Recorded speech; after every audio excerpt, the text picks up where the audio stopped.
Hello दोस्तों, और आपका एक बार फिर से स्वागत है फिलोसॉफिकल डिस्कोर्स में। मैं हूं आपका होस्ट स्पीकर 1। और मैं हूँ स्पीकर 2। आज हम उसे एक सवाल को छेड़ने जा रहे हैं जो शायद इंसानियत के इतिहास का सबसे बड़ा, सबसे खतरनाक और सबसे ज़रूरी सवाल है। और वो सवाल क्या है? वो सवाल है, क्या खुदा के बिना हमारी ज़िंदगी मुकम्मल हो सकती है? अगर खुदा नहीं है तो क्या अच्छाई, बुराई, अखलाकियत या मोरालिटी के कोई मायने हैं, या फिर सब कुछ जायज़ है? If God does not exist everything is permitted, ये लाइन तो बहुत मशहूर है। हाँ, और इस लाइन का अस्तित्व 19वीं सेंचुरी के रशियन राइटर फ्योडोर दोस्तोयेव्स्की के आखिरी और सबसे अजीम नॉवल द ब्रदर्स कारामाज़ोव से जुड़ा है। ये सिर्फ एक नॉवल नहीं है, ये फिलॉसफी, साइकोलॉजी, एक मर्डर मिस्ट्री और एक फैमिली ड्रामा का एक ऐसा समंदर है जिसमें दोस्तोयेव्स्की ने इंसानी रूह की हर गहराई को नापने की कोशिश की है। तो ये कहानी है किसकी? ये कारामाज़ोव भाई हैं कौन? ये कहानी है कारामाज़ोव परिवार की। इस परिवार का मुखिया है फ्योडोर कारामाज़ोव, एक अय्याश, लालची और बेहुदा आदमी जो अपनी जिंदगी सिर्फ शराब और औरतों के पीछे बर्बाद कर चुका है। उसके 3 जायज़ बेटे हैं जो एक दूसरे से बिल्कुल अलग हैं, और एक चौथा नाजायज़ बेटा भी है।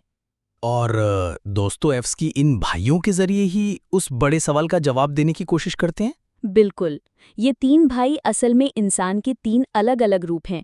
ये 3 अलग-अलग रास्ते हैं जो इस सवाल का जवाब ढूंढ रहे हैं। सबसे पहले है सबसे बड़ा भाई दिमित्री कारामाज़ोव। वो कैसा है? दिमित्री अपने बाप की तरह ही है, पैशन से भरा हुआ, जोशीला, लेकिन दिल का बुरा नहीं। वो द बॉडी या जिस्म को रिप्रेजेंट करता है। वो ज्यादा सोचता नहीं, बस महसूस करता है। वो इश्क, नफरत, इज्जत और शर्म, इन्हीं एहसासों में जीता है। उसके लिए खुदा और शैतान की जंग उसके अपने दिल में लड़ी जा रही है। वो एक ही वक्त में नेक भी हो सकता है और गुनहगार भी। एक आम इंसान जो अपनी ख्वाहिशों से लड़ रहा है। हाँ, फिर आता है दूसरा भाई इवान कारामाज़ोव, और ये इस कहानी का दिमाग है। वो द माइंड या तर्क को रिप्रेजेंट करता है।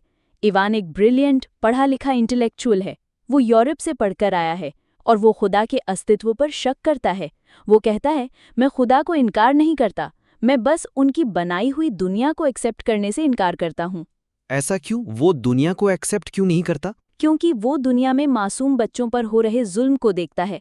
वो कहता है, अगर एक मासूम बच्चे के आंसुओं पर जन्नत की इमारत खड़ी करनी पड़े तो मैं उस जन्नत का टिकट शुक्रिया कहकर लौटा दूंगा। उसका तर्क ये है कि ऐसा खुदा जो अपने बनाए बच्चों को इतना दुख सहने दे, वो या तो जालिम है या फिर बेताकत। इसलिए वो इस सिस्टम के खिलाफ बगावत करता है। यही वो है जो कहता है कि अगर खुदा नहीं है तो मोरालिटी का कोई बुनियाद नहीं और सब कुछ जायज़ है। ये तो बहुत ही पावरफुल आर्ग्यूमेंट है। इसका जवाब कौन देता है? इसका जवाब देता है तीसरा और सबसे छोटा भाई अलेक्सेई कारामाज़ोव, जिसे सब अल्योशा कहते हैं। अल्योशा इस कहानी का हीरो है। वो द सोल या आत्मा को रिप्रेजेंट करता है। वो एक मॉनेस्ट्री में रहता है और एक मंक बनने की ट्रेनिंग ले रहा है। वो नेक है, प्यार से भरा है और उसकी फेथ बहुत गहरी है। लेकिन उसकी फेथ अंधी नहीं है। वो दुनिया से भागता नहीं, बल्कि लोगों के दुख दर्द में शामिल होता है।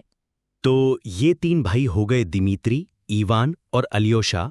और एक चौथा भी है, स्मिर्दियाकोव। वो फ्योडोर का नाजायज बेटा है और उनके घर में कुक का काम करता है। वो इवान की फिलॉसफी को सुनता है और उसे लफ्ज़ों में नहीं बल्कि अमल में ले आता है। वो इस आइडिया का जिंदा सबूत है कि सब कुछ जायज़ है का अंजाम कितना भयानक हो सकता है। तो कहानी आगे कैसे बढ़ती है? इसमें मर्डर मिस्ट्री कहाँ से आती है? इन सब भाइयों की अपने बाप से नफरत है, खासकर पैसे और एक औरत को लेकर। एक रात फ्योडोर कारामाज़ोव का कत्ल हो जाता है। और शक किस पर जाता है? शक सबसे ज्यादा जोशीले भाई दिमित्री पर जाता है, क्योंकि उसने खुलेआम अपने बाप को मारने की धमकी दी थी। लेकिन सवाल ये नहीं है कि कातिल कौन है। असल सवाल ये है कि इस कत्ल के लिए जिम्मेदार कौन है। क्या सिर्फ कातिल, या इवान भी, जिसकी फिलॉसफी ने कत्ल के लिए जमीन तैयार की? क्या हम सब अपने अमलों के साथ साथ अपने ख्यालों के लिए भी जिम्मेदार हैं? और यहीं पर इवान का वो अहम चैप्टर आता है जिसके बारे में सबसे ज्यादा बात होती है, द ग्रैंड इंक्विजिटर। हाँ, ये इस नॉवल का दिल है। कत्ल से पहले इवान अपने भाई अल्योशा को एक कविता सुनाता है जो उसने लिखी है। इस कविता का नाम है द ग्रैंड इंक्विजिटर। इस कविता में होता क्या है? इवान इमेजिन करता है कि 16वीं सेंचुरी स्पेन में जब इंक्विजिशन अपने चरम पर था, तब जीसस क्राइस्ट खुद धरती पर वापस आ जाते हैं। वो चुपचाप लोगों को ठीक कर रहे होते हैं। तभी वहां का ग्रैंड इंक्विजिटर, एक 90 साल का बूढ़ा कार्डिनल, उसे अरेस्ट करवा लेता है और रात को उससे जेल में मिलने जाता है। और वो जीसस से क्या कहता है? वो जीसस से कहता है, तुम यहाँ वापस क्यों आए हो? हमारे काम में दखल देने? तुमने इंसान को सबसे बड़ी चीज दी, आज़ादी। लेकिन इंसान इस आज़ादी का बोझ नहीं उठा सकता।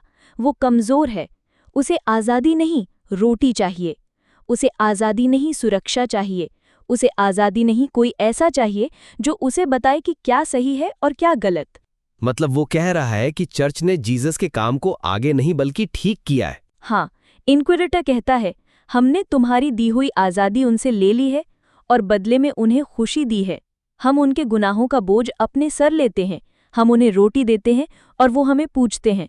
हमने शैतान का ऑफर एक्सेप्ट कर लिया है, मिस्ट्री, मिरेकल और अथॉरिटी जिसे तुमने ठुकरा दिया था। हमने उन्हें खुश रखा है। तो तुम कौन होते हो आकर सब कुछ बर्बाद करने? ये तो बहुत ही जबरदस्त आर्ग्यूमेंट है आज़ादी के खिलाफ। जीसस इसका जवाब क्या देते हैं? जीसस एक लफ्ज नहीं कहते। पूरे मोनोलॉग के दौरान वो चुप रहते हैं।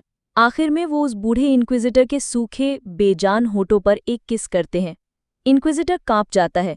वो दरवाज़ा खोलता है और कहता है, जाओ और कभी वापस मत आना। इसका क्या मतलब हुआ, इस किस का? ये डॉस्टॉयव्स्की का जवाब है इवान के तर्क को। इवान ने एक लॉजिकल, अक्ली दलील पेश की है, लेकिन जीसस का जवाब अक्ली नहीं, आत्मिक या स्पिरिचुअल है।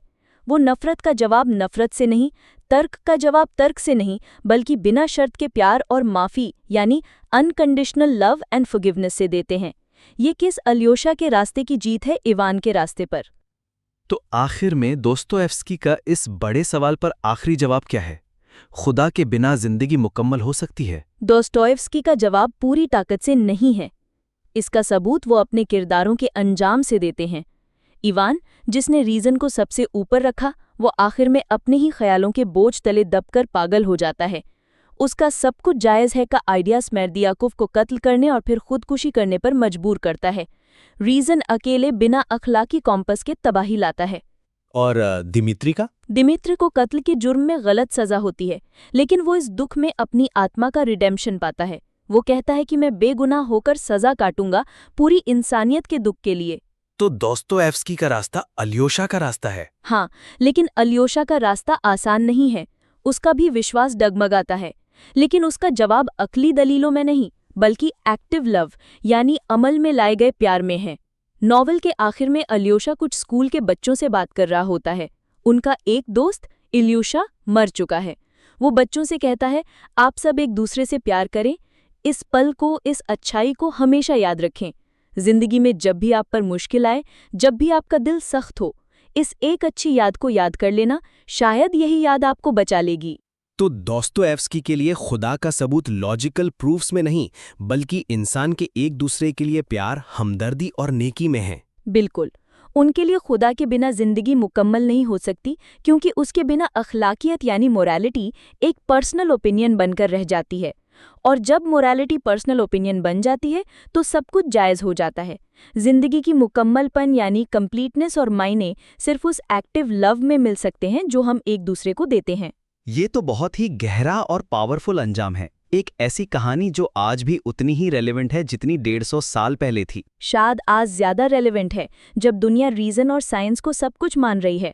दोस्तोयेव्स्की हमें याद दिलाते हैं कि इंसान सिर्फ दिमाग नहीं, दिल और रूह भी है। दोस्तों, आप इस बारे में क्या सोचते हैं? क्या आप ईवान के तर्क से सहमत हैं या अल्योशा के विश्वास से? अपने विचार नीचे कमेंट्स में हमसे जरूर शेयर करें। और अगर आपको ये पॉडकास्ट पसंद आया हो तो इसे लाइक करें और अपने दोस्तों के साथ जरूर शेयर करें। मिलते हैं अगले एपिसोड में एक और सोच को दस्तक देने वाले टॉपिक के साथ।